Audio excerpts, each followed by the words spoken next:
Okay, eto pa po ang isa pang makabanat lang po sa mga Duterte. Alam ko binabanatan nito ni Auntie Claire eh. Dinadamay po ang buong Pilipinas, makabanat lang po sa mga Duterte. Sabi po ni Auntie Claire, hindi ko alam kung eto ba talaga, Mr. President, eto talaga ang bago ninyong panukala. Sabi ni Auntie Claire, ang bagong Pilipino kung kinakailangan magtatrabaho kahit na may bagyo. Auntie Claire, naranasan mo ba na bumiyahe? Naranasan mo ba na sumakay ng bus, maghintay ng masasakyan? O kaya galing ka sa LRT, bababa ka ng LRT, tapos makikita mo baha? Tinatanong ko lang kasi parang gusto mong gawing normal at kalimutan na new normal na lang. Masakit po to sa mga manggagawang Pilipino, insultong-insulto po ito. Yung sinasabi ni Auntie Claire, ang bagong Pilipino kung kinakailangan magtrabaho kahit na may bagyo. Wala ka ba nababalitaan na namamatay sa bagyo, Auntie Claire? Ganun na ba talaga ka isolated kayo dyan sa mga taga-Malacanang? Na gusto nyong gawing normal na magtrabaho na lang yung tao kahit na bumabagyo?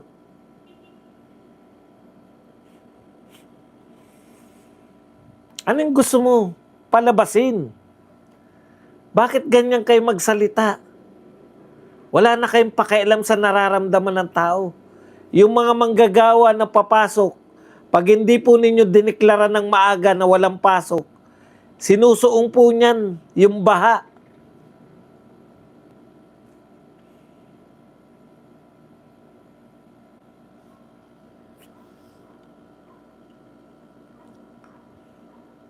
Eto po, sa gitna ng epekto ng habagat at pagbaha, giniit ni Palace Press Officer Claire Castro na hindi dapat talikuran ng trabaho kung kinakailangan ng serbisyo.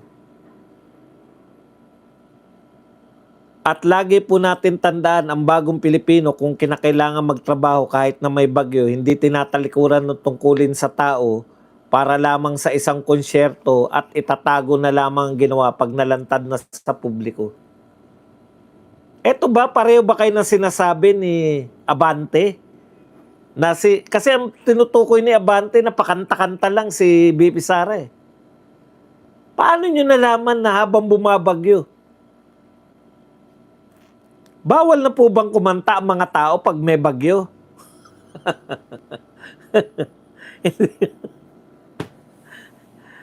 Ang tanong namin, karapat-dapat ba na may impeachment pa rin kahit nakalubog na ang buong Pilipinas sa baha?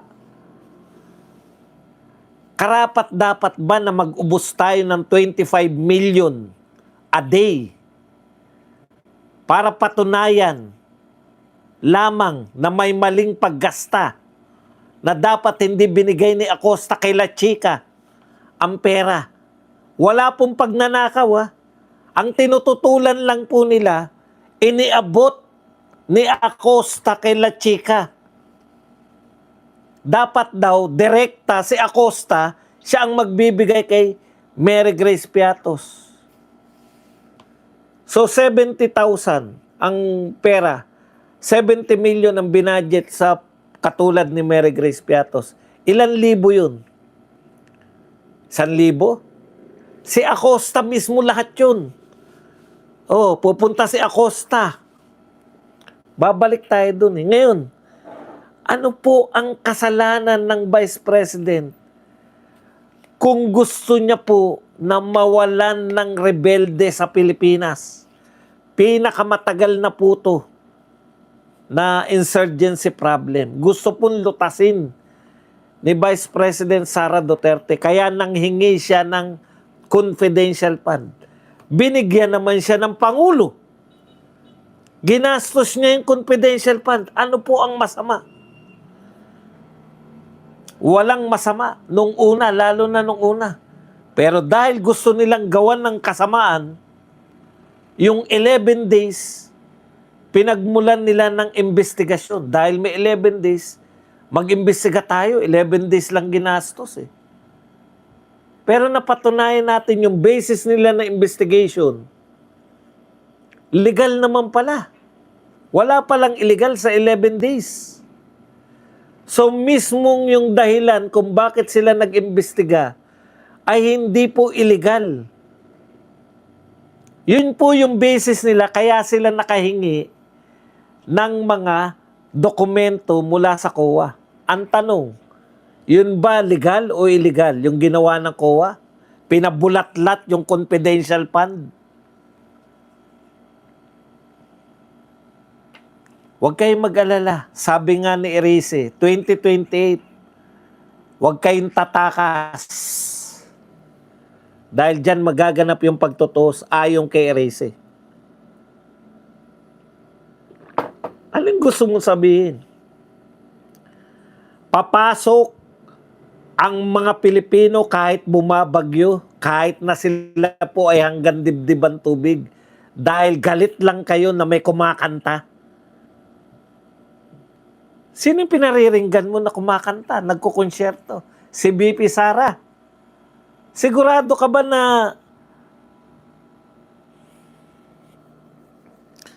hindi na nga natin, putang, alam nyo, nakakabobo po. Hindi ko maintindihan kung paano mo sasagutin si Auntie Claire eh. Kailangan mo talagang arukin eh. Kung gaano kababaw yung katwiran para lang po mapaliwanag natin.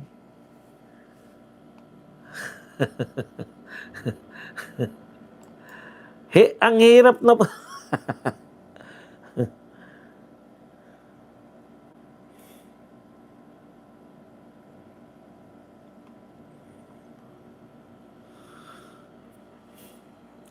Ang point niya lang, kasi nakita niya na nagko-concert si BP Sara.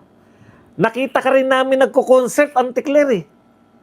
Ang pinuna lang namin sa'yo, hindi yung gumastos tayo, hindi yung may bagyo na, nagko-concert ka pa, hindi. Nag-concert ka eh, di ba? Ang pinuna lang namin sa'yo, ang pangit ng boses mo.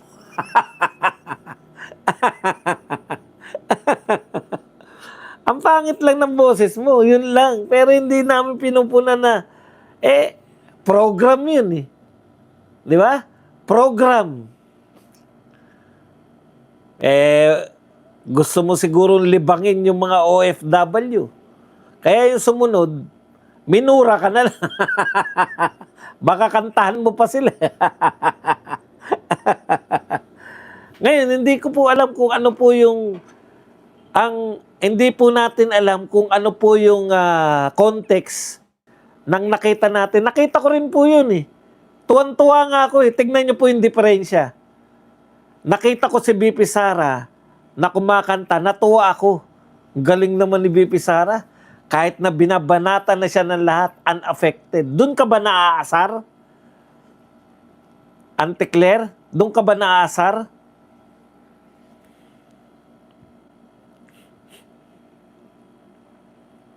Dahil hindi apektado sa lahat ng mga binabanat nyo si BP Sara, hindi apektado, pakanta-kanta pa.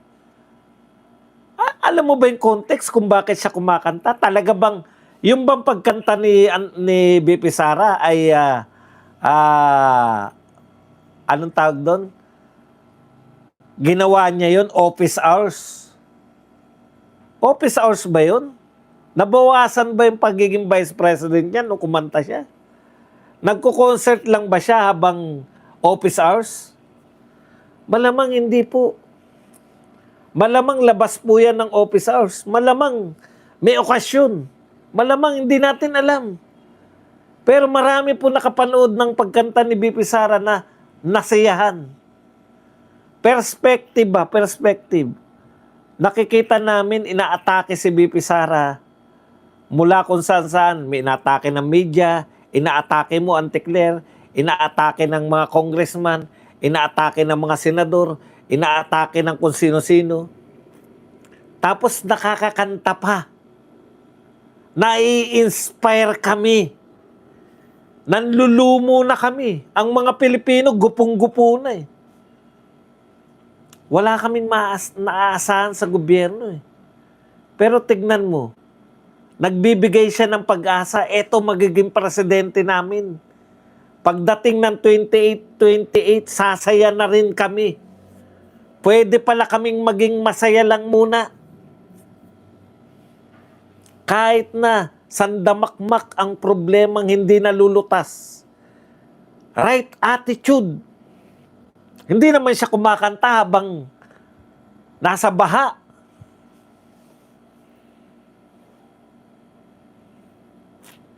Alam nyo, Ante Claire, mas nakakainis pa na nakita namin na tumatawa si BBM, nasa likod niya yung mga basura. At sinasabi niya, ngayon lang nangyari to. Ngayon lang nangyari. Tuwan-tuwa pa ngayon lang daw nangyari yung bumaha ng basura.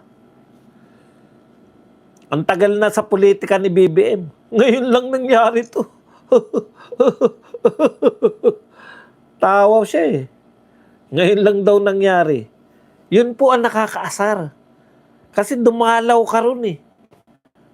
Isa pa po nakakaasar, pag nangangatwiran si Vince Dizon ng kanyang kapalpakan. Okay, punta na po tayo rito. Hindi ko maintindihan bakit isasakripisyo mo. Bagong Pilipino daw, dapat nagtatrabaho tayo lahat kahit may bagyo para wala lang kumakanta, nagkukonsyerto. Wala ko sanang ideya na si BP Sara. Kaya lang, yan yung sinabi ni Benny Abante. Na napanood niya raw na kumakanta-kanta pa. Masama ang loob nyo pag kumakanta. Gigil kayo. BP Sara, ito lang po para mabawian natin sila. Diyan pala sila galit sa'yo. Magkakanta ka. Ilabas mo po lahat ng mga kanta nyo.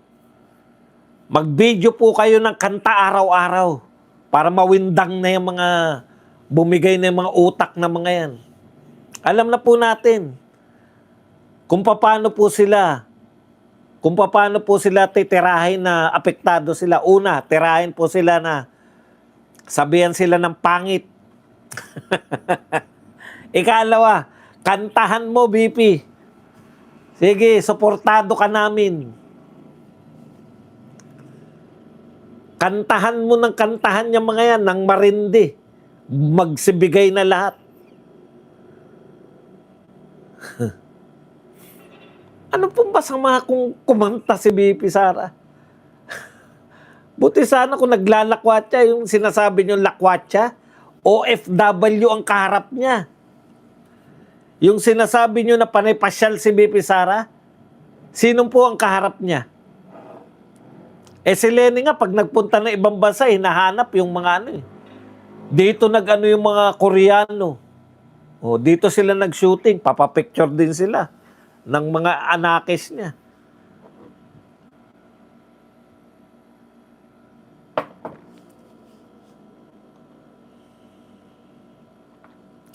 Alam niyo, ang bawi na lang ng mga Pilipino, ang dami po ngayon nakakalat na mga rap songs, mga novelty songs na ang tema po ay baha at pangungurakot. Yan, bawing-bawi na po kami dyan. Diyan na lang po namin dinadaan.